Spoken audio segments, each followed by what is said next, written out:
Suatu hari, terdapat pasangan yang bernama Hang Mahmud dan Hang Merdu yang dikaruniai seorang anak laki-laki yang bernama Hang Tuah. Keluarga itu tinggal pada suatu desa yang disebut dengan Sungai Duyung. Pada suatu malam, Hang Mahmud bermimpi bulan turun dari langit. Cahaya pada bulan tersebut mengenai tepat berada di kepala Hang Tuah. Begitu terbangun, Hang Mahmud langsung memeluk putranya sambil berlinang air mata haru. Berpikir bahwa itu adalah pertanda kelak anaknya akan menjadi anak yang hebat.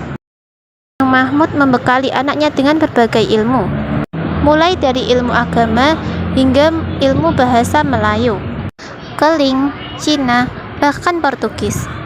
Hang Tuah pun tumbuh menjadi sosok yang pintar dan memiliki keberanian yang besar untuk berpetualang.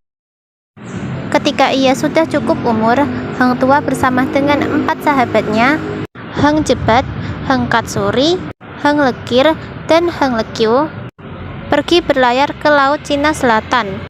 Untuk melindungi diri, mereka dibekali sebuah keris oleh orang tua masing-masing sebelum berangkat berlayar ke laut lepas. Sampai pada akhirnya, kapal mereka pun bersandar di daratan Bintar.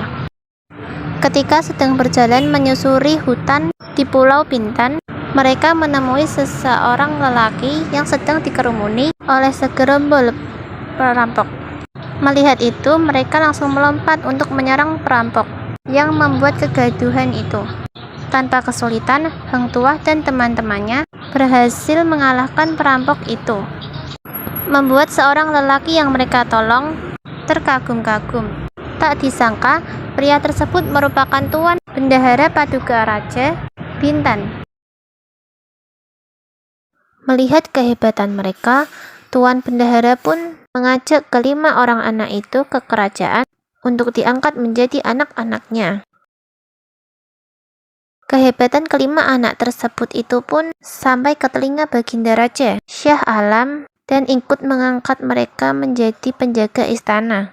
Selama mereka berada di istana, mereka sangat disayangi oleh Baginda Raja. Suatu hari, Raja Malaka ditemani oleh prajurit terbaiknya, yaitu Hang Tuah dan sahabatnya, pergi ke Majapahit untuk melamar anak Raja Majapahit, yaitu Raden Galuh.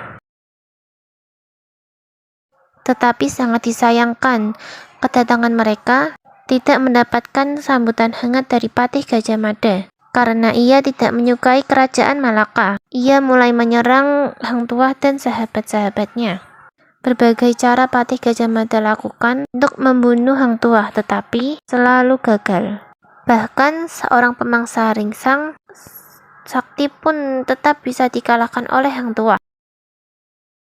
Karena itulah Hang Tuah diberi gelar yaitu Laksamana.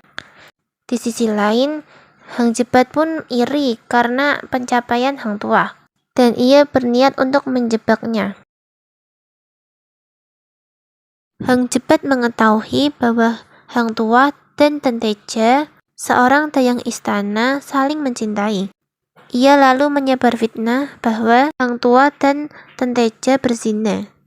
Raja Malaka pun marah besar dan menjatuhkan hukuman mati untuk keduanya. Tetapi sebelum hukuman itu dijalankan, Tuan Bendahara yang sangat menyayangi Hang Tuah menyembunyikan di sebuah hutan hulu Malaka. Bagai memancing di air keruh, Hang Jebat, seorang pemabuk, sangat bahagia ketika ia diangkat menjadi Laksamana akibat kejadian tersebut. Dari sanalah situasi kerajaan sangat memburuk. Hang Jebat melakukan pemberontakan terhadap pemerintahan Malaka. Dengan sekejap, ia berhasil mengambil alih kekuasaan di kerajaan Malaka. Raja Malaka yang bingung pun berlindung di kediaman Tuan Bendahara. Aku menyesal telah menghukum mati Hang Tuah. Hancur sudah kerajaan Malaka. Pengakuan raja membuat Tuan Bendahara mengungkapkan rahasia bahwa Hang Tuah masih hidup. Begitu rahasia terungkap, Hang Tuah lalu dibebaskan dan diperintahkan untuk mengalahkan Hang Jebat. Pertarungan dua sahabat itu tidak bisa dihindarkan, hingga akhirnya Hang Jebat meninggal di pangkuan Hang Tuah.